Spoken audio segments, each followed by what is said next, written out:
İsmim Tolga, soy ismim Akgün. Havacılık ve savunma sanayisinde faaliyet göstermekteyiz. Manus yazılımla tanışmamız firmamıza çok güzel şeyler kattı. POS ve optimizasyon ve simülasyon destekleri aldık. Firmamızda 2 tane 5 eksen, 1 tane 4 eksen, 1 tane 3 eksen bulunmaktadır. Hepsine ayrı ayrı hem POS hem simülasyon hem optimizasyon destekleri aldık ve çok memnunuz. Gerek işlemede, gerek süre kısmında bize çok destekler oluyor.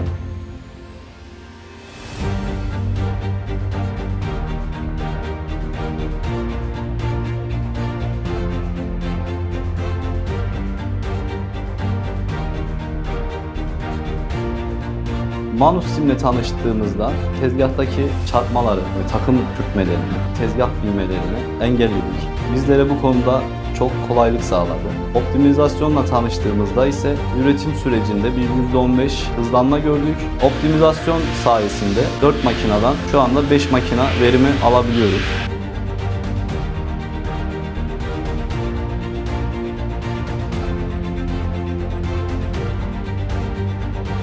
Manus POS'ta herhangi bir sıkıntı yaşadığımızda gerek online gerek burada gelip bize desteklerini veriyorlar. Hiçbir problem yaşamıyoruz. Ayrıyetten de özel isteklerimiz olduğunda bizim isteklerimize karşılık veriyorlar.